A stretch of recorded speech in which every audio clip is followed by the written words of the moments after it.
Welcome to bird media. నేను వైష్ణవి. ఏపీలో ప్రభుత్వ సేవలను ప్రజలకు మరింత సులభంగా అందించేందుకు ఇప్పుడు వాట్సాప్ వేదికైంది.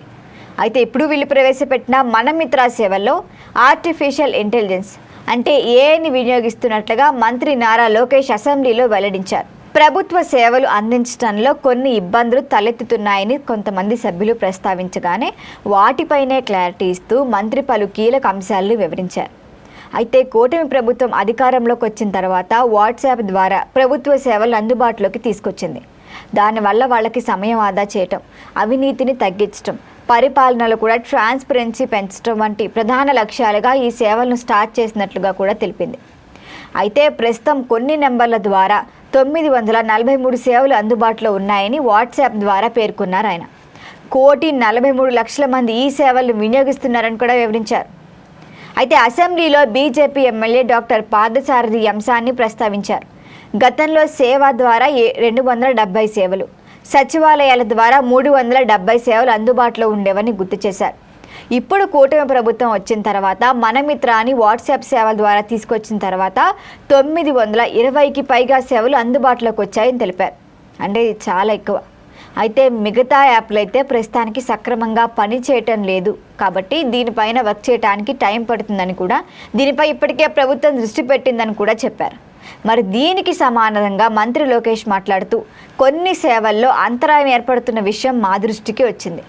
ముఖ్యంగా కరెంటు బిల్లులు చెల్లించే సమయంలోనే ప్రతిసారి పూర్తి వివరాలు నమోదు చేయాల్సిన పని వస్తుందని కూడా చెప్పారు. ఇక ఇతర యాప్ల మాదిరిగా ఒక్కసారి మొబైల్ నెంబర్ నమోదు చేస్తే వివరాలు ఆటోమేటిక్గా వచ్చే విధానంగా సిస్టమ్ను మార్చే ఆలోచనలో కూడా ఉన్నాం, దీనిపైన వర్క్ చేస్తున్నామని కూడా చెప్పారు.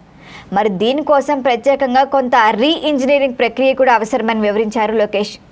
ఇక ఈ ప్రక్రియలో భాగంగా ఏఐని ఇంటిగ్రేట్ చేసినట్లుగా తెలిపారు.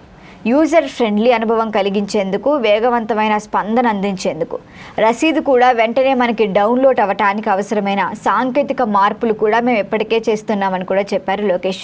ఇక మన మిత్ర 2.0 ప్రారంభించేందుకు ప్రణాళికలు కూడా సిద్ధం చేస్తున్నామని వెల్లడించారు.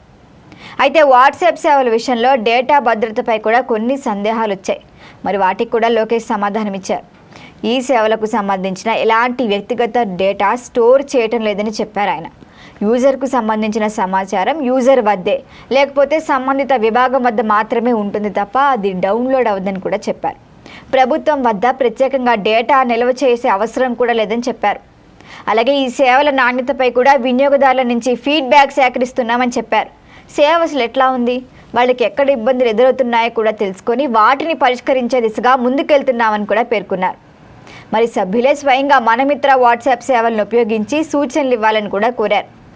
మరి ప్రభుత్వ సేవలను మరింత ప్రజల వద్దకు చేర్చేందుకు డోర్ టు డోర్ ప్రచారం కూడా చేపట్టే ఆలోచనలో ఉన్నట్లుగా మంత్రి తెలిపారు. ఇక సాంకేతికతని కూడా సమర్థవంతంగా వినియోగించి పరిపాలన అందించాలన్నదే ప్రభుత్వ లక్ష్యమని కూడా చెప్పారు. మొత్తానికి ఇప్పుడు మనమిత్ర వాట్సాప్ సేవలను మరింత సమర్థవంతంగా మార్చేందుకు ప్రభుత్వం అయితే ఏఐ ఆధారిత మార్పులు కూడా చేపడుతోంది. అయితే లక్షలాది మంది వినియోగిస్తున్న ఈ సేవలు మరింత మెరుగుపడి ప్రజలకు సులభతరం అవుతాయన్నది రాబోయే రోజుల్లో తెలియబోతోంది. దీనిపైన మరిన్ని అప్డేట్ల కోసం చూస్తూనే ఉండండి బర్డ్ మీడియా.